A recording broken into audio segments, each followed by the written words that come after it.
Welcome to Bringing Jesus Back into Focus. I'm Christian John Joseph. I was born into the Jewish Christian Catholic Church in 1957. I left when I was 16 because they were teaching that the Jewish God is the same God as Jesus, which it's not. Half of it is, half of it isn't. And then they said the book of Revelation, at the back of the book, is a legitimate Christian book. I said, no, it's not. That's not Jesus coming on the clouds. That's a satanic war god. So I left at the age of reason, 16, 17, when I could see, wait a minute, we're not even pacifists. Catholics should have to be pacifists because Jesus was a pacifist. For the first 300 years, all Christians were pacifists. It was destroyed by Constantine's influence over the corrupt church leaders. So Roman soldiers could become Christian and go and kill. So they corrupted Jesus' teachings way back then, and they've been corrupted ever since. So that was when all the Christians got converted to being hybrids, Jewish and Christian, Judeo-Christians. That's where it came from, around the 4th century, but even earlier there were problems. And whenever they put the book of Revelation in, that was the real clincher. That book of Revelation is all about the war god of the Jews. Now, I'm a Christian, so this is the Christian belief. I'm not a Jewish Christian. I didn't realise I was so different. When I left the Jewish Christian Catholic Church, I took Jesus and his words with me because I always loved his words. I always knew him as love and non-violence, so therefore the source of his inspiration and the other world and my spiritual life is love and non-violence. And for me to enter the other dimension, the spiritual dimension of love and non-violence, well, guess what? In this world, I have to become love and non-violence. Correct. That's what Jesus said, and Buddha said the same thing. Clean your mind out of all the evil in it, and you'll have the clear light mind experience. Or as Jesus put it, clean the inside of the cup out, make your eyes single and see everything through the eye of love, which is heavenly, and your whole body will be filled with light. So these are the beliefs of a Christian who is not a Jewish Christian. First of all, rip out the book of Revelation. That is the most filthy, slanderous book ever written about Jesus that I've ever come across. So rip it out and burn it. That's a false, lying, stinking slander. It not only slanders Jesus and who he is and who he was on earth, it slanders the loving spiritual life force of heaven as well. Rip it out and burn it. So rip that out first out of your Bible. Just get the scissors and cut it out and throw it out and burn it. Once you get rid of that stinking evil, which is the book of Daniel, by the way, it's a Jewish Old Testament book. It shouldn't be there in the New Testament. It's an Old Testament book put in by an apocalyptic Jew to assassinate Jesus and the loving creator of Jesus to get you to go back and worship the war god of the Jews, war Yahweh one. Cut the Bible in two and separate yourself from the Jewish religion altogether. Put it up on the shelf.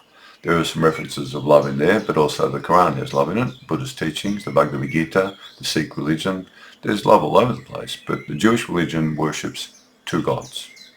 It's a two-headed God, one body called Yahweh with two godheads. One God is a violent, brutal war god who kills, murders and commits genocide, called Yahweh one. And they've got another God of love who says, if a foreigner is amongst you, treat them as if they are a native Jew and love them as if they're Jewish. So one God says, if someone from Jericho, a foreigner, is among you, treat them as if they are a Jew and love them as if they are Jewish. Now the war god, the war god says to Joshua, if someone from Jericho comes up, what the war god says to Joshua, the leader of the Jews at the time, I'm Yahweh, your God. Go down to Jericho. I'm going to give you Jericho and everything in it. You're going to be able to kill everyone and take it all, the land and everything. Great, thanks Yahweh. So he gets the Israeli soldiers, they go down and murder every single man, woman and little child, genocide. Steal the gold, brass, silver, take it back to guess where? Yahweh's temple, the war god's temple. Burn the place to the ground, steal the land. That's a war god. That's Mars, the Roman war god Mars, the Egyptian war god Sekhmet. Actually, Sekhmet matches Yahweh, the war god one, pretty precisely. Sekhmet kills by breathing fire. If you read the Old Testament Jewish religion and their war god, their filthy war god, that incinerates children, incinerates people. Fire incinerates them. That's Sekhmet. The Egyptians were actually worshipping the same Egyptian war god called Sekhmet, but they called it Yahweh. Okay. So they got two gods. Then they, of course, made the really serious and, I think, calculating, devious lie that they call their loving God by the same name. And that's where you got the problem. It's a schizophrenic religion, two-faced. It's got two different gods under the one name. The Romans didn't do that. The Greeks didn't do that. The Egyptians sure didn't do that. They had different temples for the God of love. So as a Christian, that's what I believe. The Jewish religion is not monotheistic. That's a lie. They worship two gods. It's quite clear. The Christian religion following Jesus is monotheistic. Only love. That's mono. The book of Revelation is the book of Daniel from the Old Testament. It's been put in by an apocalyptic Jew who wants to assassinate who Jesus is and the loving Creator who can't hurt you. Rip it out and burn it. They're the beliefs of a Christian, and I'm a pacifist. If you've got those core beliefs, you're like me. This is the book I've published, Gospels of Jesus Unplugged. It's out now, second edition you've got to get. I've finished the first edition, I've cancelled that. This is a fuller edition explaining more easily the teachings of Jesus in a clearer way to understand his message of love and non-violence. I'll just read the beginning. Jesus taught we can all experience an inner spiritual awakening if we search for it. He called this the treasure hidden in the field of earth or flesh. This is our eternal spiritual identity, empowered only by the loving spiritual life force of our loving Creator. Our bodies of flesh are only temporary and empowered by earthly things, and all flesh dies. Only our spiritual body and soul mind of love lives on to come into the presence of our loving Creator to reap as we have sown. Very important that reap as we have sown, because Buddha taught the same thing. His teachings and spiritual way of love and non-violence can help awaken us all into a new spiritual life here on earth, leading us to the heavenly spiritual world of love after death. Jesus taught we all have two different bodies with us in one. And he said that the spiritual body being eternal is the most important, to be healthy and well in spirit. Don't hurt anyone. He provides us, just love them. He provides us with the spiritual instructions to follow and become at one with, to be awakened and transformed into spiritual children of light of our loving spiritual Creator in heaven. I won't read the rest, you can read it yourself if you want to pause the video. They're the contents of the book, and I'm putting these all on YouTube for free. This is Matthew, and we're up to I think it's part 6 or 7, I'm not sure. But we'll move along. It'll be on when you opened it up, it would have had what part it was. I think it might be part 6, I'm not sure, 7.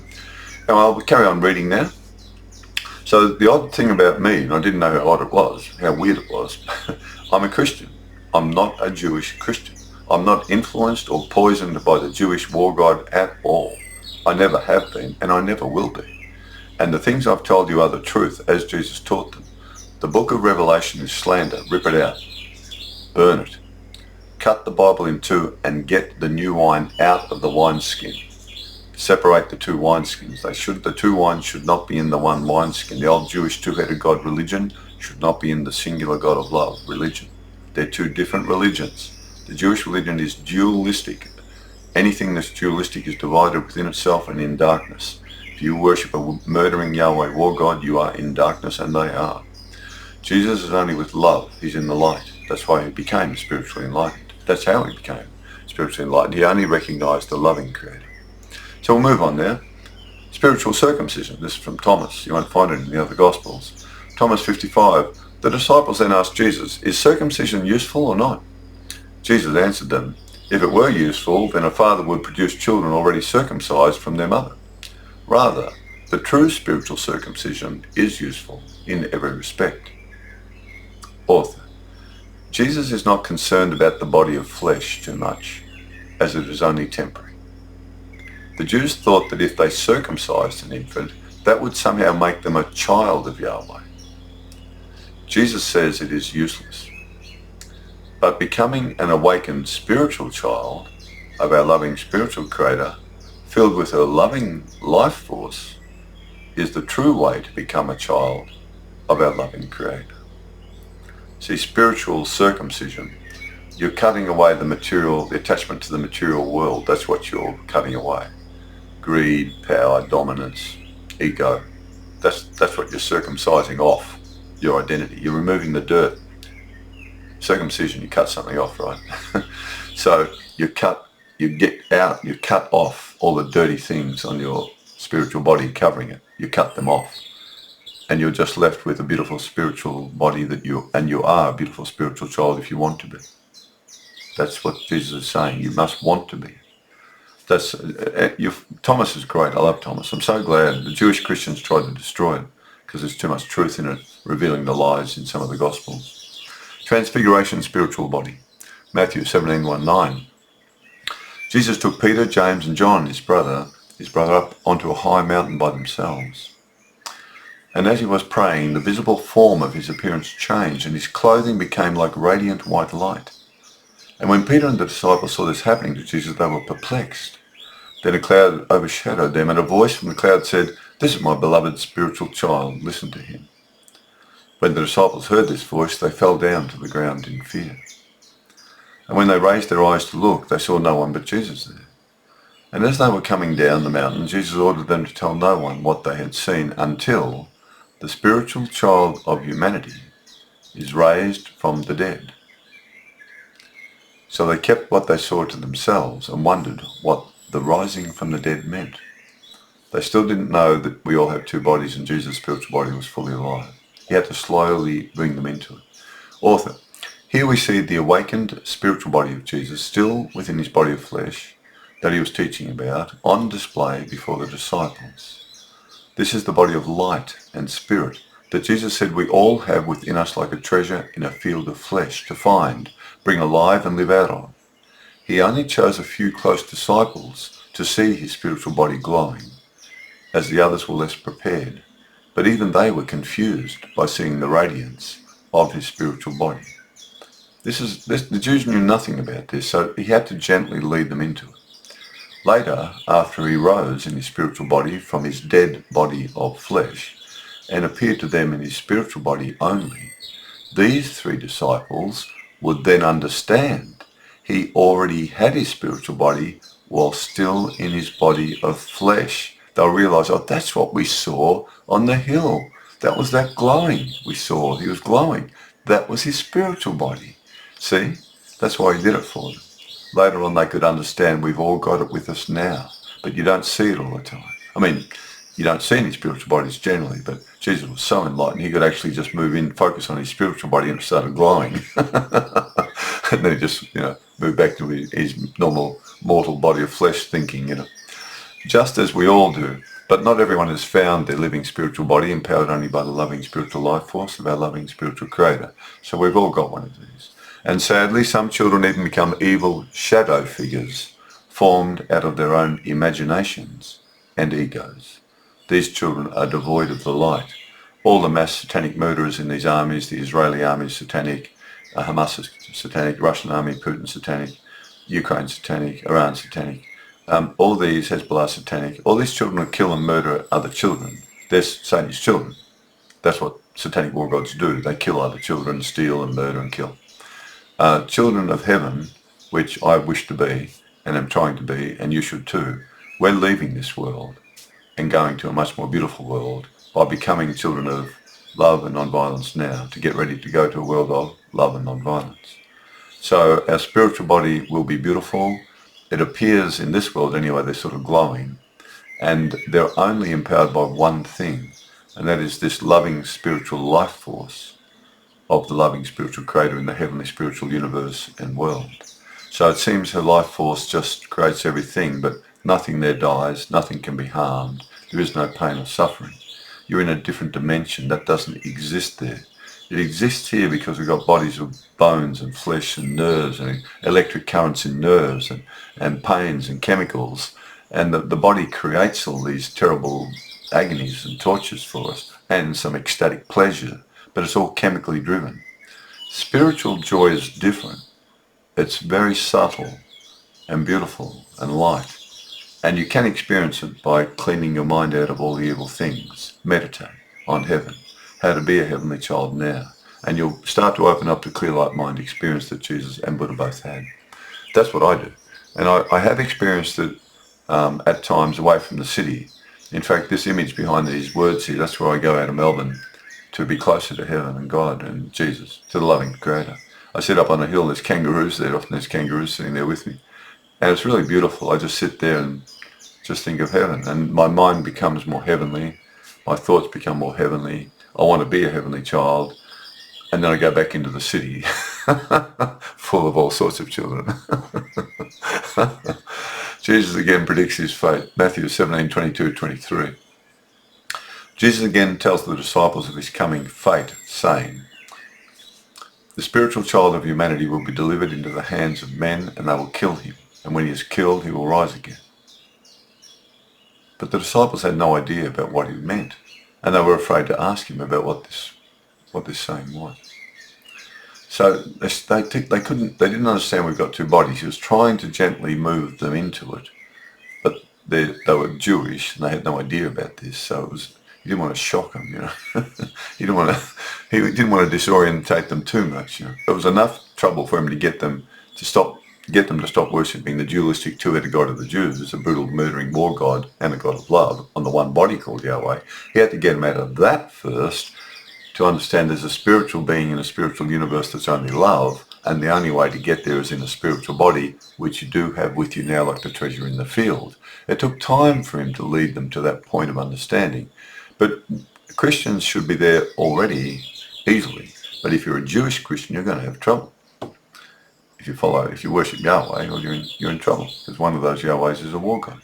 Matthew 17:22-23, Jesus again predicts his fate. Oh, right, we've just done that. Okay.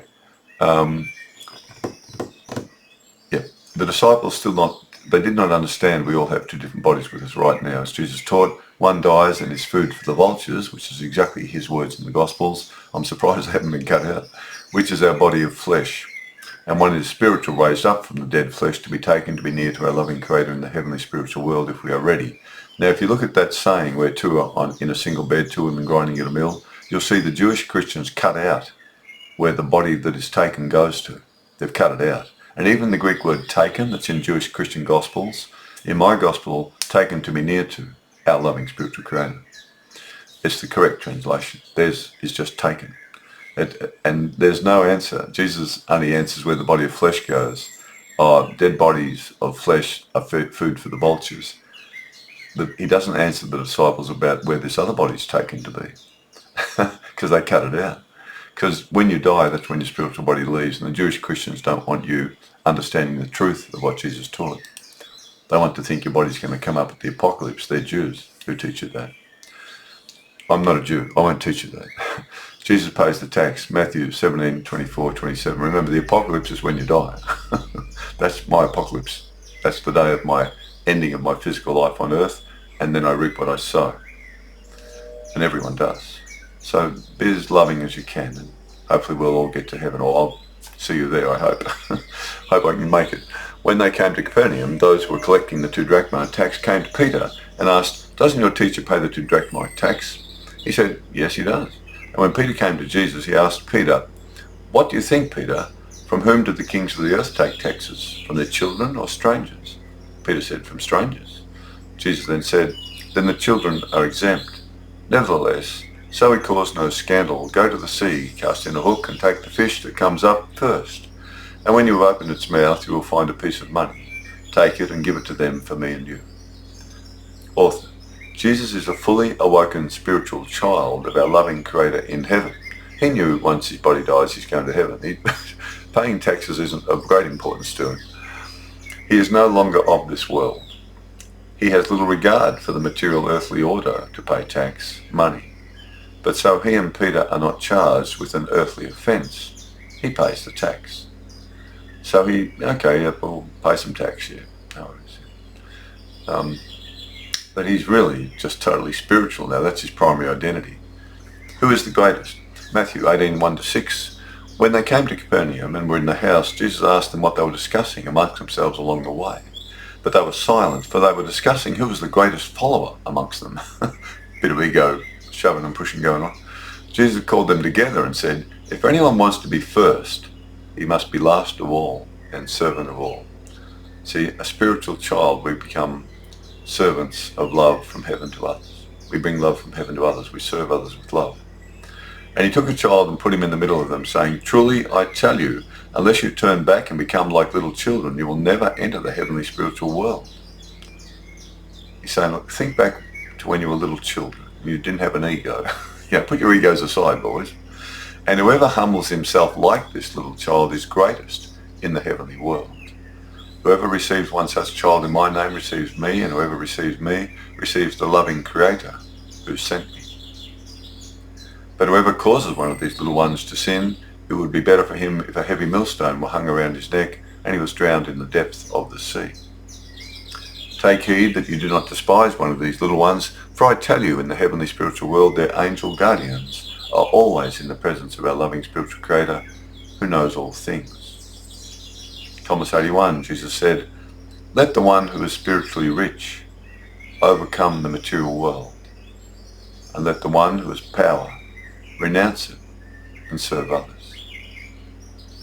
Thomas 4, Jesus said, "The older person, many days old, should not hesitate to ask a little child 7 days old about the realm of life, and this person will live.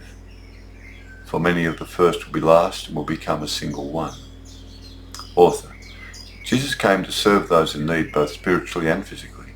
He gives us this beautiful dialogue of who we should all be, like using a simple, innocent child as the guiding instruction. As adults, we can develop egos and arrogance that block our spiritual love flowing to others from being at the surface. Jesus tells us to look back to when we were newly alive and at the innocence we all had then, and return into that childlike innocence devoid of ego. It is the ego that creates a duality in our identities. But Jesus teaches we must only have one identity, the spiritual child of love. The thing about ego is not your personality, so don't get those mixed up. Vladimir Putin's got a big ego. He's a mass-murdering, satanic, evil bastard. He slaughters and kills. He's got an ego problem. Netanyahu, ego. The whole Russian army, ego. Whole Israeli army, ego. Murder, kill, all out of the ego. False identity. Hamas, ego. Your personality is different. Everyone has a unique personality. You need a personality to express love. And the beautiful thing about is that everyone has a unique sort of personality. That's not your ego. It's just the way you express love. If everyone was a spiritual child on earth, everyone would be expressing love in a slightly different way. And it would be beautiful. But if you develop an ego, you're in danger of becoming satanic. Doesn't mean you're satanic if you've got an ego, I'm not saying that, but you can become satanic like the warmongers. They are literally working for Satan now on earth. They are the killers. They are the children of the war god Satan. That's their choice. So Jesus is saying, they've got to become like little children. When they were in the kindergarten, imagine, the Hamas murderers, the Israeli army mass murderers, the Russian mass murderers, Putin, Iran mass murderers. Imagine when they were all just little children, 3-year-olds in kindergartens, all of them. If someone shot a child next to them with a gun in front of them, they'd be shocked out of their brains, shocked out of their minds. Little child. They'd be traumatized for life. A little innocent 3-year-old Putin, a little innocent Netanyahu, a little innocent Israeli soldier, Russian soldier, Ukraine soldier, Hamas soldier. They'd be shocked when they were 3-year-olds if that happened in front of them. Traumatized for life. But now, they're Satan's children, and they do it. They've moved out of their spiritual identity into the satanic false identity that goes to hell. It's their choice. Jesus doesn't hurt them. The loving Creator can't hurt them. They're only love. They're creating their own hell right now. They are going to be so sorry. They've got no idea what hell's like. They don't know how terrified they will be because of what they've done. So, childlike innocence, beautiful. Lost sheep parable. Oh, someone lost sheep. Lost sheep parable. Matthew 18:11-14. I have to upload another text when I find these errors. Jesus said, "The spiritual child of humanity has come to save the lost from perishing. What do you think? If a man has 100 sheep and one of them goes astray, does he not leave the 99 and go into the mountains to seek after the one that is straying until he finds it?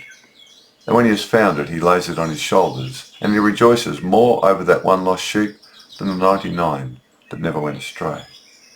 And when he returns home, he calls together his friends and neighbours, saying to them, 'Rejoice with me, for I have found my sheep that was lost.' Likewise, I tell you, there will be more rejoicing in the heavenly spiritual world over one sinner who changes their ways than over 99 who never sinned. Even so it is the will, now this is really important, listen to this. Jesus speaking about who God is. The loving Creator, that is. Not Yahweh. Forget about Yahweh. That's not the loving Creator. The loving spiritual Creator. Even so, it is the will and intention of our loving spiritual Creator in the heavenly spiritual world that not even one of these, least in spirit, should perish." That's really important. The loving Creator does not commit infanticide. She won't obliterate Putin and his Russian army, or Netanyahu and the Israeli army, or Hamas and their army, and Ukraine, their army, and Iranian. They're all satanic children now. She won't obliterate them and take them out of existence. They will have to go into a horrific, burning, hellish experience to cleanse themselves of the filth and murder they've covered themselves in. She won't kill their spirits. She won't, she doesn't commit infanticide.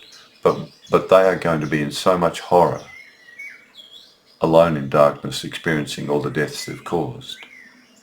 They'll, when it's finished, however many years or decades or hundreds of years it takes, you have to remember that they're killing tens of thousands of children, so it's going to take a long time for them to work through all those horrific deaths that they will have to experience in darkness, frightened out of their wits, screaming.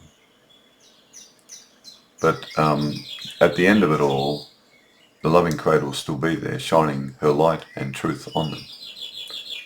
It's her light and truth shining on these satanic children, the murderers in the world at the moment, who work for Satan, murdering the armies who are all satanic. When they're in the presence of the loving Creator, her love shines on them. And that reveals the evil that they've done to themselves. And the evil that they've done is revealed to themselves. And that's what tortures them. They're tortured by their own evil. She just reveals the truth about what they did to her other children. And they feel that little child whose legs were blown off by the bomb that they dropped.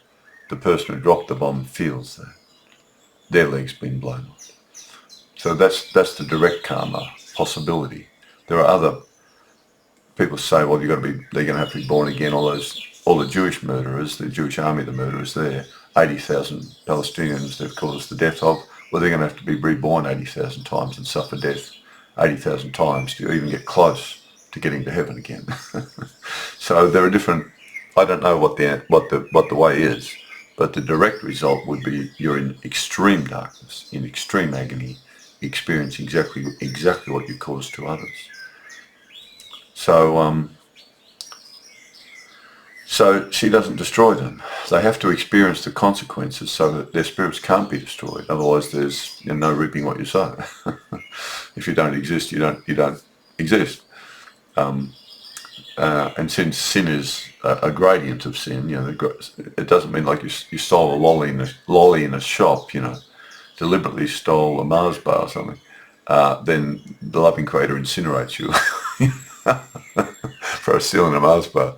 There'll be gradients of suffering, and you will suffer, and it's an indeterminate amount of time is the correct Greek translation. You'll suffer in these hellish burning realizations for an indeterminate amount of time according to the amount of suffering you have caused. That is the correct translation of time in hell. And they'll be sorry. Jesus clearly states that our loving spiritual Creator and Jesus never destroy any of her children lost in darkness. However, we all must reap as we sow. But she continually tries to help us find our way back to who we really are or were. Spiritual children filled with her loving spiritual life force from heaven who can do no wrong and will enter the heavenly spiritual world after death. They only want you to come back to be spiritual children of love. But if you've gone into the darkness and committed murder, then you're going to have to suffer the consequences until they're cleansed. It's horrible. Horrible to think of the hell they're going to be in. A sinning brother or sister. Matthew 18:15-18. Jesus said, if your brother or sister sins against you, go and confront them about their fault between you and them alone. If they listen and acknowledge their fault, you have restored your friendship again. But if they refuse to listen, take with you 1 or 2 witnesses to confirm the facts of the matter. If they still refuse to admit to sinning against you, tell it to the church. But if they refuse to listen to the church, then accept that they have estranged themselves from you. However, if your brother or sister sins against you, confront them, and if they are sorry, then forgive them. And if they sin against you 7 times in a day and 7 times say sorry, still forgive them every time. And whoever is bound against the earth will be bound from entering heaven. And whoever is loosed from the earth will be loosed into heaven. Author. We must always forgive those who sin against us as the first rule.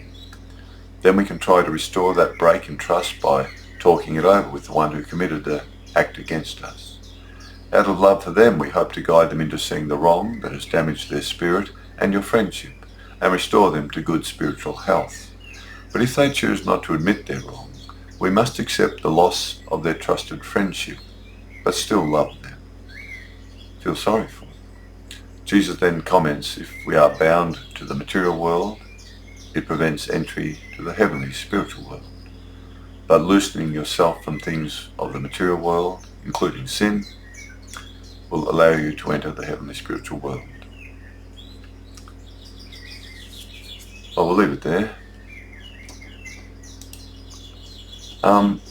His teachings are always constant. Once you get rid of the Jewish overlays and the distortions and the perversions and the lies that have been overlaid, rip out the book of Revelation, get rid of the Jewish religion, get it out of the way. There are two gods in that religion. So once you understand the loving spiritual creator is only love, Jesus is a spiritually awakened child of only love and non-violence, he's going to that world, that dimension. You've got to remember, the spiritual universe and spiritual world is a different dimension.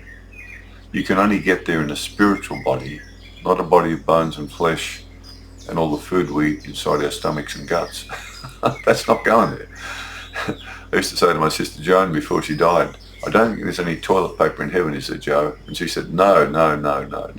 Jesus said, you'll have bodies like angels. People no longer marry and are married there. It's not biological, it's not earth, it's not material and dirt and nervous systems and blood bleeding everywhere and you cut yourself and your leg falls off in a chainsaw accident. That doesn't happen. That happens in a material world with material structures and substance. It's a very gross sort of form. It's like clay, bodies of clay. But the spiritual world apparently is way superior.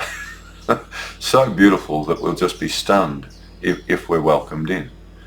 We're welcomed in if we're children of love on earth now. That's why we have to overcome temptations to do otherwise. That's the battle.